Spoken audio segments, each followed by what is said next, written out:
The fact that the narcissist partner stays despite increasing abuse contributes to the narcissist's disillusionment, leading to devaluation and even eventual full discard of the non-narcissistic spouse or significant other. The narcissist needs their partner to be a punching bag, somebody that they can easily con and control, but they also grow disgusted with their partner for having these certain traits. This locks them into a perpetual state of looking for an upgrade, which explains why pretty much all narcissists engage in infidelity.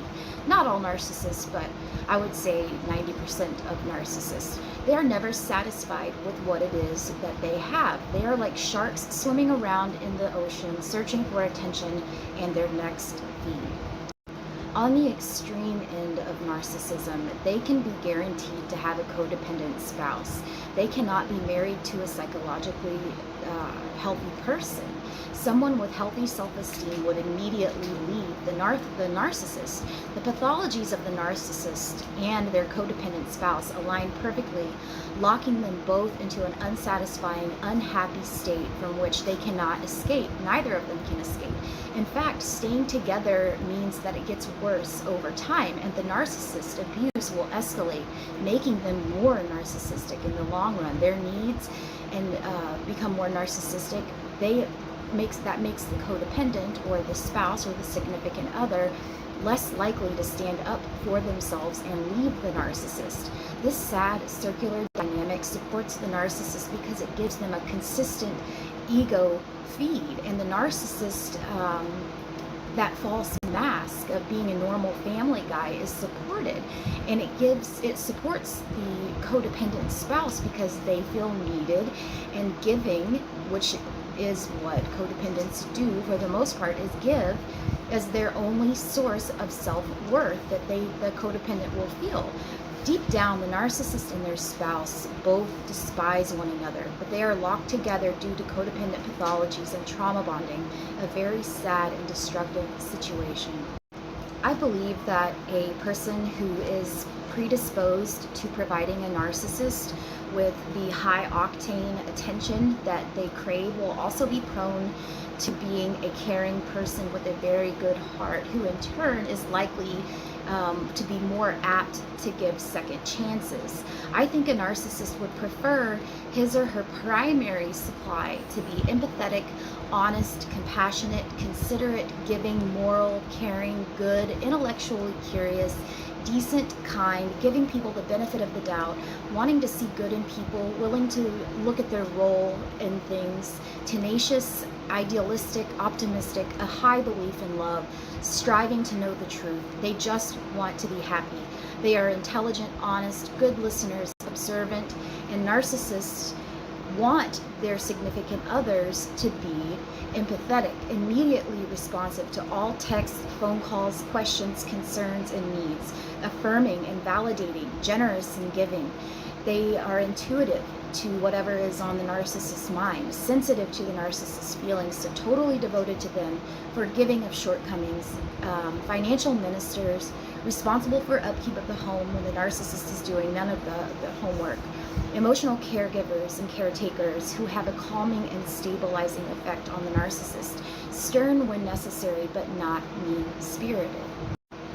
I think in general, many significant others of a narcissist would like to believe that their relationship partner sought them out because of the aforementioned character traits, and they are fundamental attributes to what makes somebody a good person. Unfortunately, though, the truth of the matter is that at least the truth may partially lie somewhere else.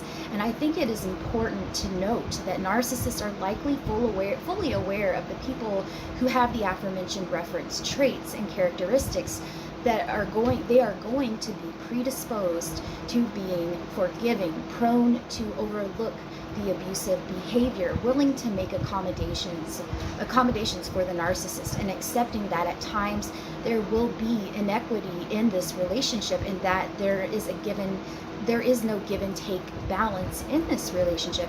And in general, narcissists view the world from a survival of the fittest perspective. Consequently, narcissists do not see the aforementioned referenced character traits as being necessarily being admirable. Rather, a narcissist would like to see these traits that I just listed as being a liability, a sign of vulnerability, a sign of weakness, a green light for the narcissist to probe to determine if you are exploitable.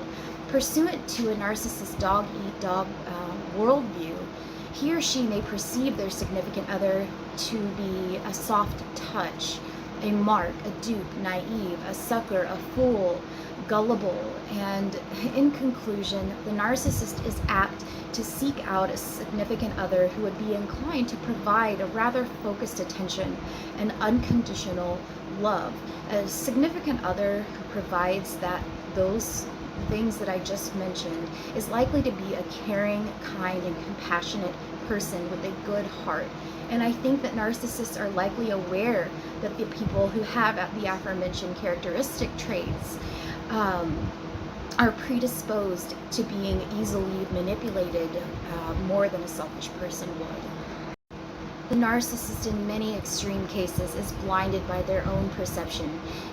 They're too blinded to realize that it's an illusion and to be imagining monsters that encompass all that is bad, because narcissists, when forced, must only see themselves as good. Seeing yourself as good or bad does not equate to being bad or good in reality. It is simply a perception. Everyone else must always turn out to be bad for a narcissist, because in this 4D type land, everything, not everyone, is reflective of the narcissist, and no one actually exists besides the narcissist. Unfortunately, narcissists do not acknowledge this 4D type reality that they live in, and instead perceive it to be their actual reality. And due to their inability to see the goggles on their face they resolve that you are crazy, but remembering that you only exist as a permanent reflection of the narcissist.